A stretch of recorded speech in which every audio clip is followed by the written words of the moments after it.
A plan is in the works to create an ʻulu orchard on private land just north of Hakalau Bay. The proposal went before the Windward Planning Commission in Hilo on October 5th. Agenda item number 2, applicant is Hawaiʻi LLC. Application for a special management area use permit to construct a primary farm dwelling, an additional farm dwelling, conduct agricultural uses in ʻulu orchard, and related development on 7.35 acres of land situated in the special management area. The subject parcel is located along the Makai side of Hawaii Belt Road, along a private access easement approximately 1,300 feet south of the intersection of Leopoldino Road and Hawaii Belt Road. Ulu, also known as breadfruit, is grown on a long-lived perennial tree and is a staple in the Pacific Islands, often cited as an important crop for Hawaii agriculture. The applicant is requesting to plant, cultivate, and maintain a 3.25 acre ʻulu orchard. He would like to construct a single-story, 3-bedroom, 3-bath, 2,910 square foot single-family residence. That's the main dwelling.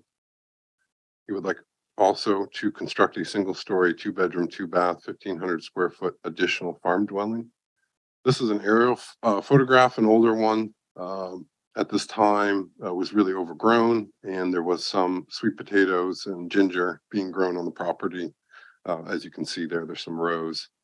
The development for this area and the subdivision is typically just large single-family residences with very little agricultural use.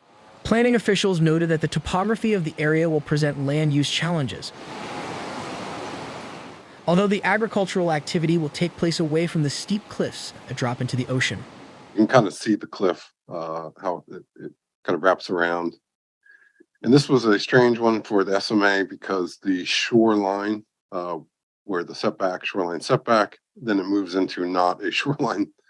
And so, but Mr. Kokol has thankfully stayed out of that and extended himself well outside the setbacks for, side yard and for the shoreline. Again, building along that cliff area would be difficult. Here's a planting site plan. So you can see that the majority of the property will be planted with ʻulu. There's a long stand of how that is along the top of the poly, and he's working to try to control that, although difficult. He's going to try to control that. Also take note of Makai of the single family residence of the main house. They're going to be planting vetiver grass, not only to help stabilize the shoreline, but to provide some other opportunity for crops. The planning department recommended the permit be approved. But first, commissioners had some questions about erosion of the seaside cliffs, which is known to occur along this coastal area. Is there some kind of study or some kind of data that's provided by the state or that the county might have that shows, probability of soil erosion off the Pali? Good morning, commissioners and staff. My name is John Kokol. This is my wife, Martha Edwards. We are the applicants and we are representing ourselves. I talked to people at the Office of Coastal Conservation and Lands about this, and they didn't have any good, real profound data. They did direct me towards a U.S. Geological Survey study that was done in conjunction with the University of Hawaii. The catastrophic sloughing would basically equate to about 8 inches a year. And my interpretation of that was catastrophic was worst case scenario. I know we can't predict Mother Nature, but it was the best data I could find.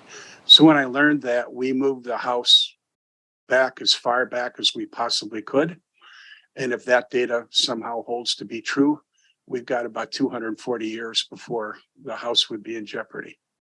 And that's really the best data I could find. The Planning Commission voted to approve the permit later that meeting. Thank you.